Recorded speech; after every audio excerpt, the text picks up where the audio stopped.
Season 19, serial number 7, story number 122 overall. It is Time Flight, written by Peter Grimwade, directed by Ron Jones, produced by JNP. Time-Flight. We do love talking about a plane crash right before I get on a plane. We do love it. Well, it's weird because it's like you think it would be a plane crash, but it's weirdly not. You would think. It's like the first one kinda... Somehow they landed. The other one didn't, though. No, it landed. It just broke when it landed. What? The same as the other one, just different parts broke. Oh, because they didn't want to kill anybody. Okay, anyway. Everyone survived on it. Yeah. Okay. Goddamn anyway, Disney executives. All right. Well, we see Disney. We see a jet. It's doing a fly. The captain's like, "Hi, we are supersonic, and we're coming into Heathrow Airport." The tower, for some reason, is getting weird interference, and the plane won't respond, and the jet still won't respond when called. And a man comes in, and he's confused. Even the hostess is breaking up when speaking on the jet, and then the jet disappears. That's weird. Everyone in the TARDIS is sad because, yeah, Mass died. Tegan is still fucking upset and acting like no one else cares, even though people deal with trauma differently. Apparently, we can't go back and he would change their own history, and the Doctor is extremely upset about this. And apparently it's what Adric wanted, which is death? I guess he wanted death. So the Doctor is wanted them to keep going. Yeah, the Doctor is going to go cheer everybody up in 1851 England at the Great Exhibition. And Tegan's like, well, let's fucking get there first, goddammit, because the TARDIS kind of fucking sucks. And he's like, don't say that. And he's like, no, the TARDIS fucking sucks. So they need to land in London, now, because apparently otherwise they're going to be destroyed. And we see that the TARDIS has shown up where the jet was, and they radio to it. And the TARDIS is hovering above Heathrow Airport, and they need to leave, now, or get hit. So they poof away, and the radar's like, what? And the TARDIS manifests inside of the airport terminal. So now the police are going to be mad at him, and cut to the authorities being very fucking mad. And the Doctor runs outside and goes, I can handle this, I like cricket. And the authorities, of course, come straight for them, and they're like, what the fuck? Why are you trying to talk about cricket? There's also a group of men talking about plane stuff and how this could have happened, and the Doctor, of course, takes responsibility for the TARDIS, and when asked to open it up, he's like, no, I'm gonna talk about UNIT and the Brigadier for a while. You want to call him? It'll be fine. And someone taking the call is like, I don't believe anything you're saying. He's like, well, too bad, I'm of higher status than you. And UNIT's like, yeah, we know him, he has full clearance, get fucked. And the lesbians are upset that they didn't get to go to the exhibition, because, of course, they're never where they're meant to go. The Doctor introduces everyone in the TARDIS and then is briefed on what happened. So, hey, remember that turbulence? Maybe it had to do with the jet science. Cut to the plane, somewhere in the snow, and some men loading onto a plane and the TARDIS as cargo. And the Doctor wants to fly that plane the exact same way, in the exact same direction, to introduce everything, so that it does the exact same thing. And we're told, we talk to the pilots, and then... Wow. Alright. We talk to the pilots, and then we're told to go fucking sit down. And Radar is like, okay, there they are. Let's watch and see. And the pilots are talking to the Doctor and go, wait, we won't disappear as well. That's just silly. And he's like, no, we have the TARDIS, lol. But then they just look at him, and he's like, he's insane. What? What is going on? So now we head down to get to the TARDIS and climb our way inside it and switch off the gravity stuff. So the plane is going to land here soon, but then the interference happens. The pilots feel something weird and get no response again. Apparently, they're time traveling without the TARDIS moving, so that's not really good. But they're also getting radiation because time travel don't even try with the radio. It's all fucked up. Radio comes back up and the Doctor's like, wait, what? And then back at Heathrow, the radar says they've lost them, which, what? And then we do a philosophy quote, and Princess sees dead bodies everywhere off in the distance and screams, ah. Boo. Perceptual induction, I guess. So everyone just pay attention really hard together, and then everything looks weird, but it's making them feel kind of cold. And they're at a Heathrow, 140 million years prior, but that's weird. It's Jurassic and close to the Ice Age. So wait, how did we land so easily? It was horrible, actually, because you just didn't notice, but you did, in fact, land somehow. So, okay, so... Yeah, what a fucking hand-wavy sentence. Yeah. So, we should try and find the person that put up the illusion, right? And Tegan sees the other ship and runs for it. Cut to a bald man chanting at an orb, making philosophy quotes. On the way there, Tegan sees a building and is like, and we also see a crashed spaceship, like, and the pilots want to look around. Princess is like, no, it's danger, do not. And Bald Man apparently was given the crew of the first plane some orders of work, and the pilots think they see a highway, but then it's not really there, and the doctor looks at the crashed ship and goes, and finds out it's been here a long time. Bald Man sees the TARDIS in his crystal ball, we see the crew, and them dragging the TARDIS away as well, and then we try to tell the other pilots to snap out of it, but some tapeworm motherfuckers start to steal the smart pilots. The doctor is told about what's happening, and they all try to figure it out, before the doctor also contracts tapeworms because he ate the pork. Oh no. Yeah. That's how you get tapeworms. The doctor dies. So, I don't know if you mentioned, because a lot of words went by very quickly, but they're on Concords. Mm-hmm. The specific tipped nose plane of the 80s. Yes. Nothing's more 80s than a Concorde plane. Just rent a Concorde jet and fly and jet set across the country. It was very hip. Funny you say that. They didn't actually rent it. They got given it because British Airways were kind of... Because Doctor Who was very British and part of British identity, especially back then. They were trying to sell the Concorde's flights. Well, yeah, British Airways had like a deal with Concorde, I believe. That basically they could use the Concorde as much and promote it, so long as they got the free publicity from it. Mm-hmm. But I believe that British Airways did have like control over the episode, because like they got to film in an actual Concorde. That wasn't a set. That was a real Concorde cockpit that they filmed in. Mm-hmm. Because they were basically promoting with British Airways to like promote the Concorde in shows and stuff. Yeah, because it's like, hey, fly it, because air travel has kind of come up a little bit in Doctor Who, but it kind of changes its sort of zeitgeistiness throughout the years. Like we have a still relatively new thing back in the 60s with the faceless ones, where it's like it's still a glamorous thing to do. It's not like every day. It's not chic. It's a very glamorous, rich thing to do. Then we have the 70s where we get like it's more package holiday sort of stuff with like Nightmare on Eden, mm-hmm. where you have people like it's spaceships in that one, but the spaceships are essentially treated like planes, where it's like it's a lot of families going on holidays overseas, that sort of thing. It's like now it's more of a passage thing.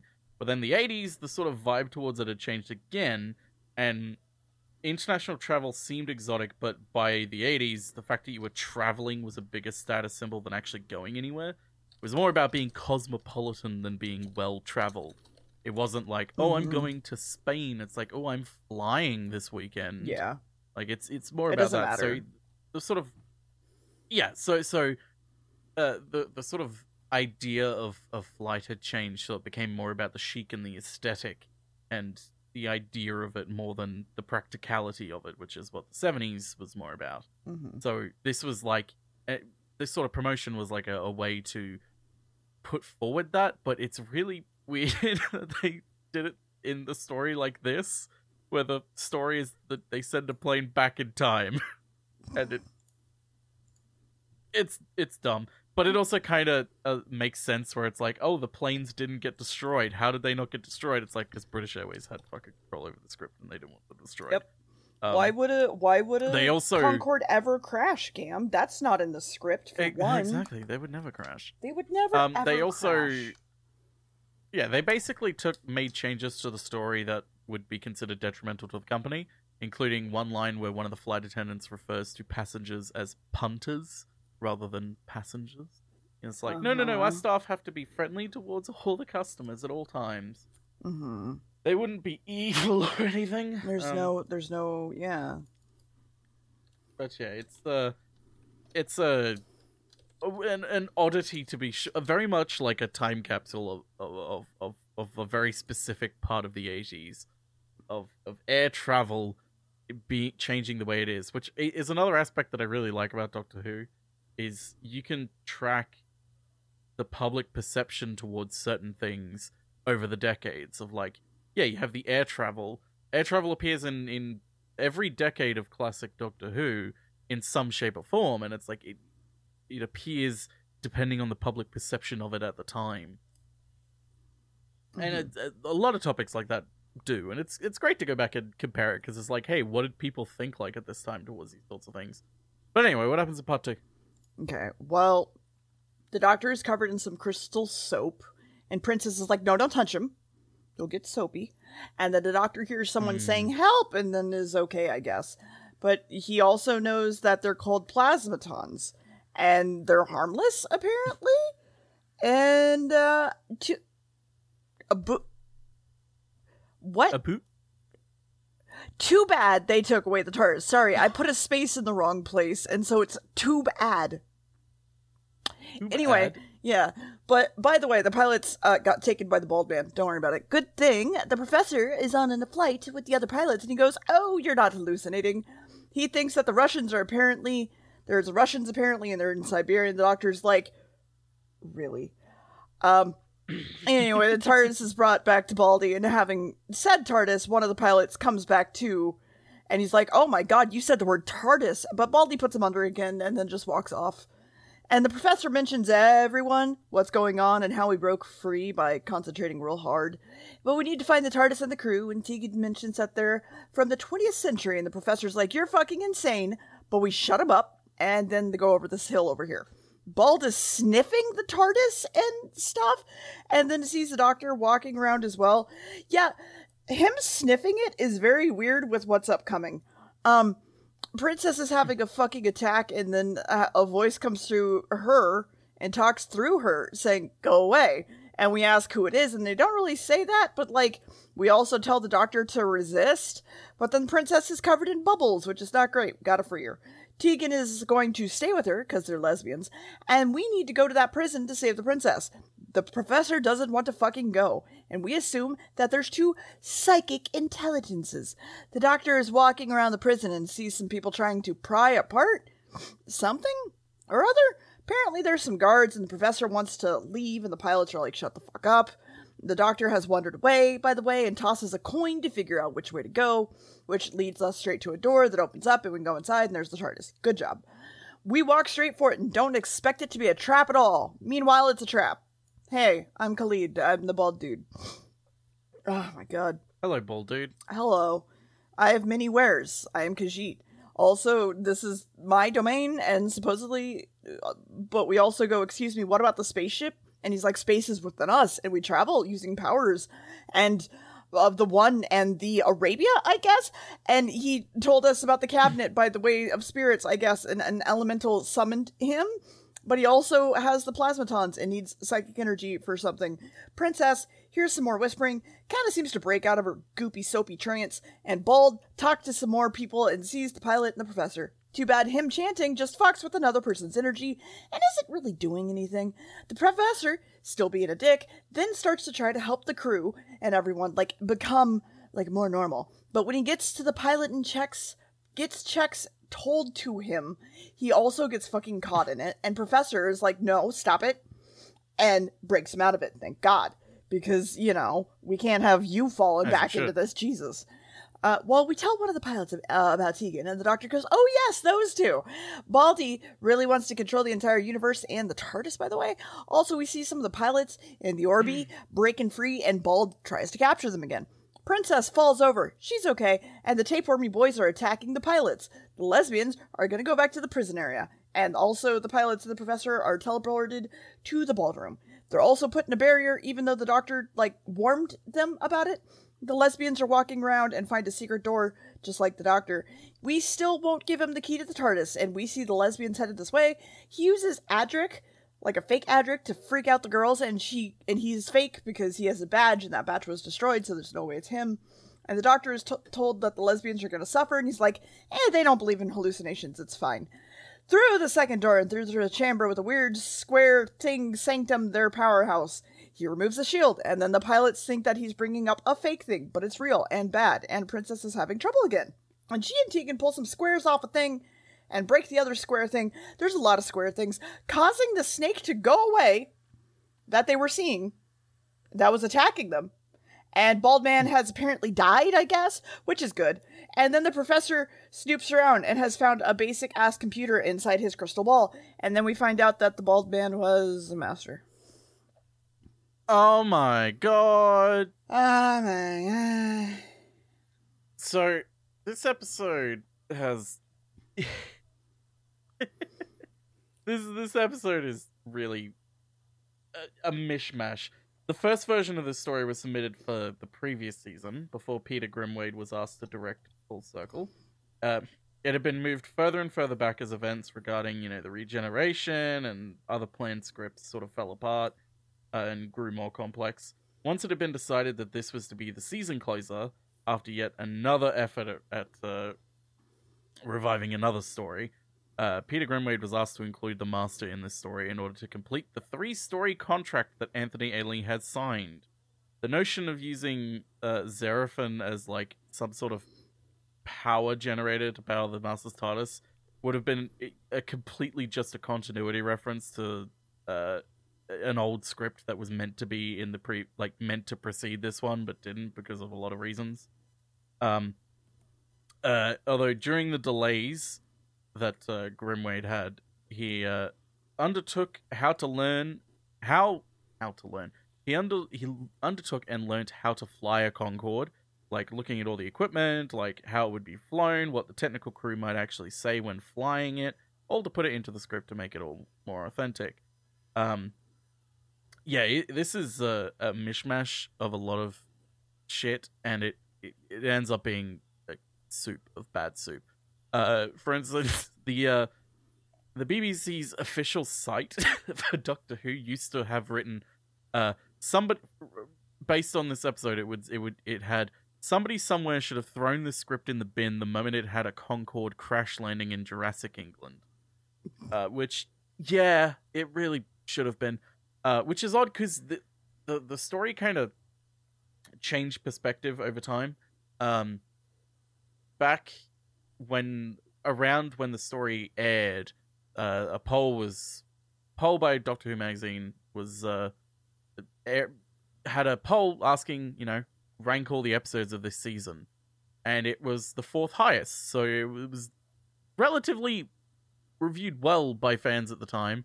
But then decades later, when Doctor Who magazine did a mighty 200, the 200 best stories, it ranked 196th.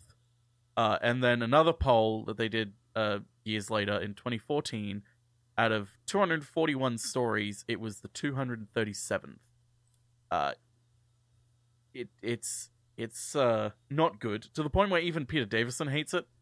He said it's a low point for the series for him, and it's part of why he kind of grew to believe that Doctor Who was kind of crap.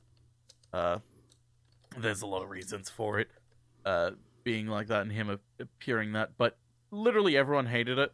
Everyone hated the story.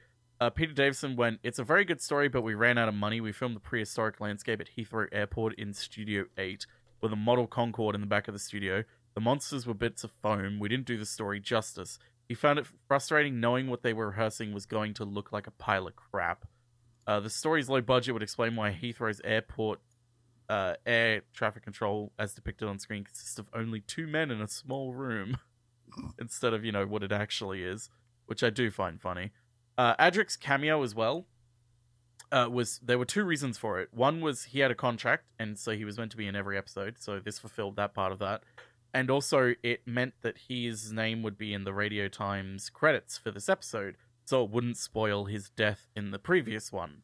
Because it'd be like, oh, well, everyone's in that episode, so nothing happens. Whereas if, Adric's name was missing from this episode entirely, it's like, what fuck happens to Adric in this episode? Because again, they wanted to keep that a secret. Yeah. They did. Oh boy. But anyway, what happens in the next part? Okay, well, he escaped from castration and has his dildo pointed straight at everyone else. His gun thing looks like a dildo. It always has. But if the crystal was only for telepathy focus, what's the parts for? It's his TARDIS. He's stranded here. Sucks for him. Well, now that the lesbians are in the sanctum and are probably going to fucking die, we need control of the sanctum. We ask again for the TARDIS key, and when we try to attack him, he gets the key and leaves. The professor thinks they're hallucinating, everyone is upset. The TARDIS is going to be in the inner sanctum, and the doctor and professor need to head there. So the coordinate override is still on, so he might show up again, just don't worry about it. So we gotta get that to that sanctum, which is where the passengers are trying to break into that thing. We've found that the passengers are not hallucinating anymore, and we get introduced to a stewardess. The professor ditches all possible shit on the doctor, and he's pissed about it. Meanwhile, the master is shown back up at the control room and is taking parts of his TARDIS now, and the pilots are sneaking into the TARDIS and get fucking shaken to their core by the inside parts as usual. They're going to try their best to just close the TARDIS doors. They hit some buttons, doesn't do that. When the master heads back into the TARDIS, they hide out in the back rooms silently. The passengers are going to team up together and try to get back into the sanctum again. By the way, this time they're actually going to kind of get through, and the doctor is just kind of staring at that pillar. That pillar, by the way, is the TARDIS of the master. That's where the other passengers were kept. The master is ready to do his stuff, pulls the closed door switch, and is ready to go. And we also find that the TARDIS is making a loop and giving the sanctum's power to himself to use. And the TARDIS, by the way, doesn't just take off, which is kind of good news. The doctor is headed into the sanctum. We find the lesbians pass the fuck out. Princess mentions that someone willed them to come here. And they are looking into a sarcophagus, and when you look in it, you see something? It's kind of fetus-y. Don't worry about it. The TARDIS is still having trouble taking off, and the last pilot is still hiding outside currently, but now the pilot knows what the closed door button is, and they don't pull it. Instead, they just take the parts from the TARDIS to sabotage everything. By the way, the smart fetus is what's causing the power, and it's also psychic. Also, he didn't want to be destroyed, which is why he deflected it and knocked all the girls out around him, because something got fired at him and he didn't want to die. Too bad, their exit got sealed behind them. The master has found the pilots, steals some motherboards, flicks some switches before leaving. The last pilot is very confused about what's happening the entire fucking time. The professor has found a figurine for some reason, which means that maybe this area is religious. The Xeraphim, I guess, and they are Xeraphim, I guess, and they say other shit that just means nothing. But the master used his dildo. You'd also turn into a weird doll, too, so, like, don't question it. All the Xeraphim, by the way, now live in this fetus coffin. Also, the TARDIS is floating in midair. The last pilot is wandering around and still saying "doctor" because he's still fucked up. Master is headed for the TARDIS, and he wants the doctor. The fetus in his TARDIS. It's super powerful. The princess has then talked through, and the princess is like, I need some information and a sacrifice. So the professor's gonna do it instead, and they go, yeah, okay, sure, bye. And the doctor doesn't want this to happen because he's gonna die, and then he dies. Oh no. The last pilot is still sneaking around and has found the flight attendant, and she can't resist much longer. She needs to super fucking focus hard and only just remembers the doctor, and we get exposition needed for the plot, and the pilots are gonna fly the TARDIS because it's their only option, I guess, and the last pilot is gonna break through into the sanctum, I guess. Also, the professor became bubbly goo, which the fetus is gonna materialize into a silver bodysuit. It's Pepsi Man. Hostess has gotten brainwashed again, and is headed straight to the master and into his TARDIS. The fetus people crashed on this planet, by the way, then melded into one body inside the fetus. That's why they're all here. Then the master showed up, wanting their power, and the first fetuses got destroyed. Cut to the master putting a bomb on the fetus structure. The fetus man is in pain again and tells them that he can explain how to fix this before cutting into two people. Apparently he doesn't want help and he wants everyone to die because what's needed so they can rule the world? And the doctor's like, nah, that's a dream, you're stupid. And they're like, oh. And then we see we've convinced his brother, but there's another bunch of evil dudes who will disagree with him. And Princess is like, we've used our minds to think super hard, it'll be okay. And the doctor has stopped him? Maybe? But oops, the master's ready to take the fucking fetus, and then they're transferred to the center of the master's TARDIS, which isn't good. It's not good. No, it's not. It means the master's won. Because now he can powder his TARDIS. Mm-hmm.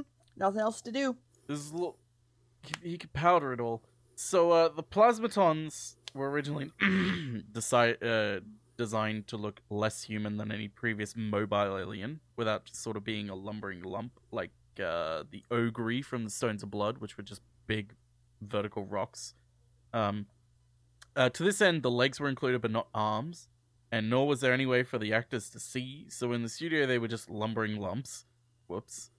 They had the same production team work on it as previous stories, and the sort of rather more effective two-headed snake manifestation, which looked a lot more better than the rest of it, which thankfully led them to be praised for their work, rather than, you know, oh god, all you've done is this fucking weird jumpsuits. It's terrible. The extras in this story have some weird listings for them. Even though none of the passengers speak during the episode, they're given titles like photographer's girlfriend, Americans, and business passengers, which I find incredibly weird. It's like one of those weird Easter eggs to just find. Hi, I played someone in Doctor Who. Who did you play? The American? Americans. I played Americans. Also, another thing as well, Eric Saywood wanted the Master to be killed off in this story, as he felt the character had outlived his welcome. That becomes a running theme with the Master. Every time they're like, we want to kill him, and then it's like, no you don't. No, you really don't. Sarah Sutton recalled that filming on location was very cold, to the point that it actually drove Janet Fielding to tears, because it was so fucking cold for them. Mm-hmm. They also pardon me, when playing in disguise as the bald man, Anthony Ailey demanded that he be given a bald cap to wear over his wig. So he was wearing the wig and then a bald cap and then the mask on top of that. Mm-hmm. So it would have been really fucking hot under there. Also, they had to change the names of some of the characters because they did negative checks and revealed that they were actual British Airways employees with those names. So I was like, fuck, we can't do that. That's a very, very bad idea. Also, Janet Fielding, who is honestly just a hilarious person, on the DVD commentary for this one, she just outright just says, oh, I didn't remember being this bad. It's like, I don't remember being this crap. If you ever have time, the DVD commentary for this era is always hilarious because it's all of them just sitting down having fun and shitting on some of the aspects of it together. Also, a fun little note, when the TARDIS first lands in the terminal building, a woman announces over the speaker system that Air Australia apologizes for a delay in one of its flights. And then at the end of the story, the same woman announces that an Air Australia flight is ready for boarding. It's a fun little ha ha ha, get it now? The story's over. We can go. Mm-hmm. But anyway, what happens in the next part? The final part. The end of the part. The Masters won. Yeah. We're all dead. Yeah. Well, there has to be something we can do, right? No. No? Alright, well, they all die then. Good. Yeah. 10 out of 10. Wow. Another 10 out of 10, okay. Mm-hmm. Anyway, there seems to be nothing we can do, right? There has to be something. It'd probably help to figure out where the door was, then break that open. Also, the Master is taking all the crew with them for no real reason, if I'm honest, and he swooshes off. The TARDIS pilots are still trying to figure out, and then see the Professor? That's weird. The Doctor can't seem to try to get through the wall, but then TARDIS shows up and everyone's like, what the fuck? And everyone goes in and goes, how the fuck did you fly it? And they're like, yeah, the Professor, of course, and they're like, bro, he's fucking dead, bro. Dude, bro, he's dead, bro. And that's weird. Which means he's part of the fetus now, by the way. They show back up and realize that the Master isn't just yet out of the time zone. So everyone back into the TARDIS, we need to go. So Tegan and the Doctor run outside, and the pilots need to fly a plane somehow and make it out of here. The Doctor is at the orb and found all the bits of the other TARDIS now gone. He's also getting to fetus all the people from the plane for more fuel. He's putting people in the fetus. While looking around the first plane, we think that maybe we see the other plane shimmer weirdly for a second. while the Doctor and Tegan are walking around outside. That's that Concorde glow. And then the Doctor sees something wrong, but nothing wrong with the Concorde. And then they're going to take the tires from the other plane, because that's not the plane, right? It's perfectly fixed, ain't it? But now the Master's TARDIS. Now it's the Master's TARDIS, and the plane is now inside of the TARDIS? That's weird. Now we gotta go stop the Master. Nope, we get stopped by the Master, actually. Also, apparently the TARDIS was tampered with. Oh wait, the pilots did that. Oh, no. And the Doctor is entirely excited about this. Too bad the Master's TARDIS is like super restricted now. So if you return the passengers, the aircraft, and the parts you don't need to fly, you can keep the fetus, I guess. So all the passengers come out, and the Master has agreed to the terms. I guess we're gonna give him some spare parts. Too bad we still need the whole correct limiter to get the actual passengers free. The TARDIS is also going to fucking power the plane itself. With the TARDIS, everyone has to go back in the jet because the Doctor needs the TARDIS to deal with the Master. The pilots are basically ready to go and want to walk around the plane to do some final checks. And the Master threatens to kill all the passengers if he doesn't hurry the fuck up. We hand off the limiter thing and exchange it for the accelerator, both just kind of heading off to our own TARDISes. The Master needs to get back to Heathrow first, so hey, maybe we should just get on the TARDIS and head there too. So the jet is ready to take off, I guess, even though the land is super uneven and it wouldn't take off. Anyway, they take off. It's Against a totally. Concorde.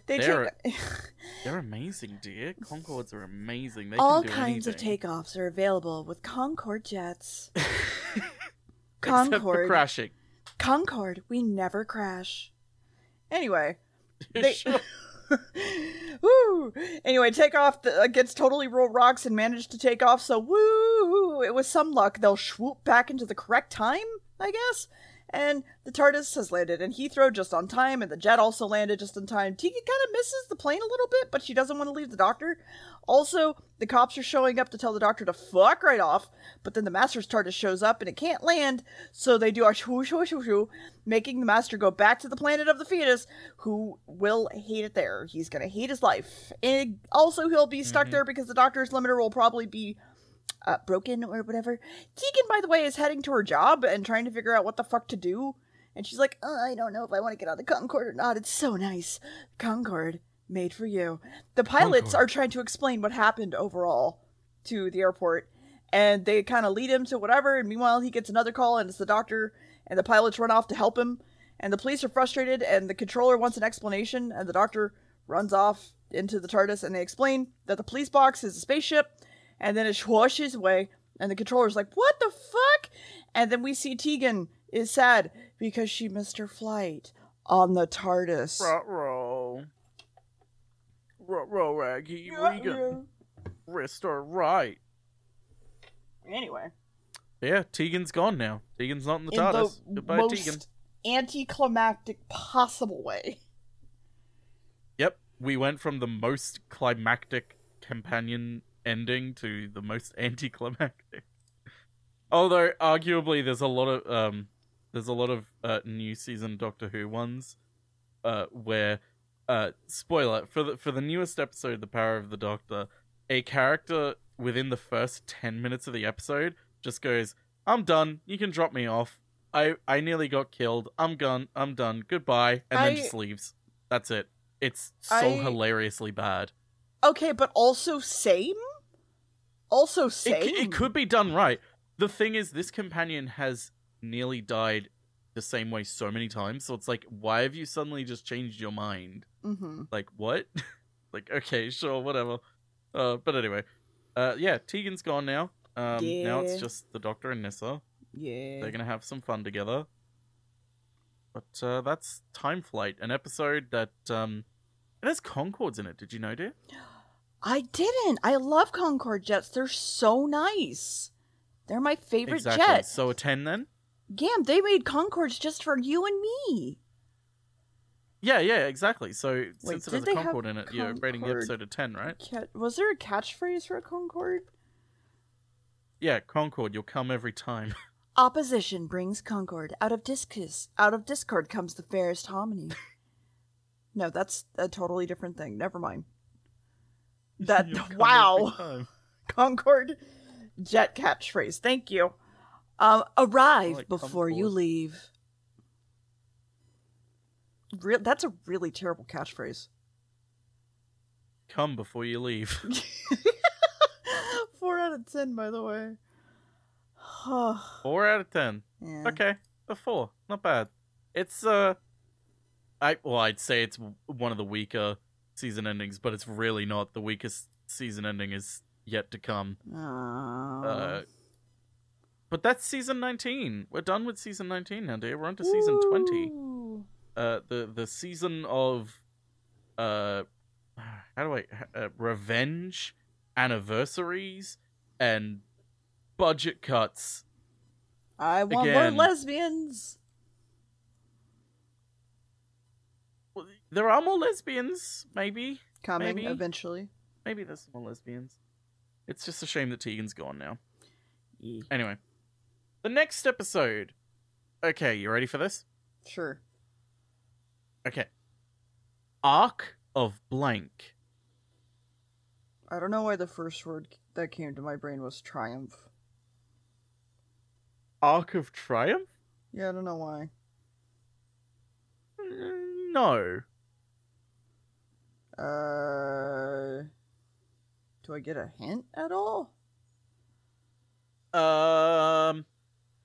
Mathematical concept. Division.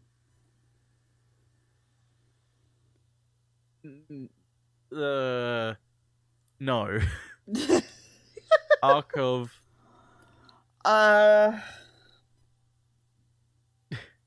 Think more concept rather than just mathematical term. I mean, that is a concept, but it's fine. Can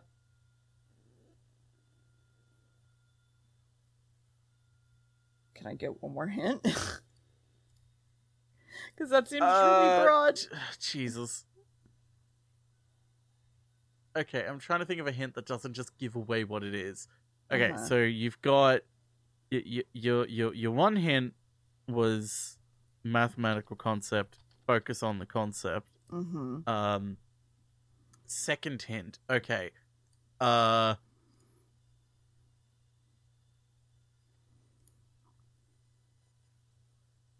damn it! It's so hard to not just give you a hint that gives it away immediately. Mm-hmm.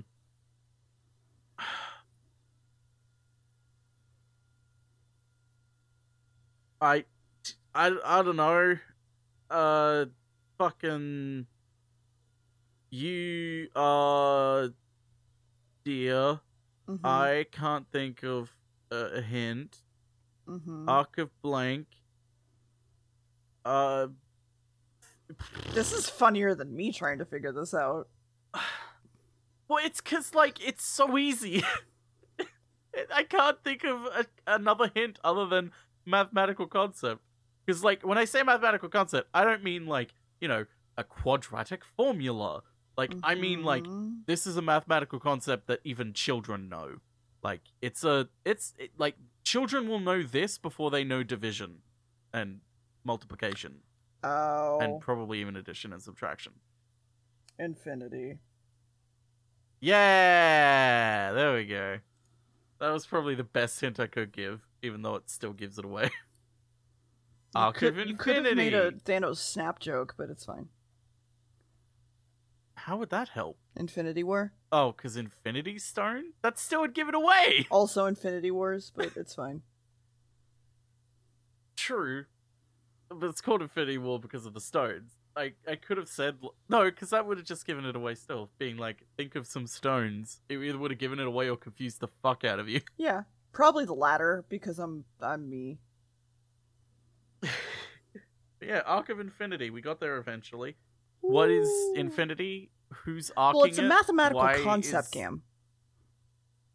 Infinity is a mathematical concept. It's not a number. Right.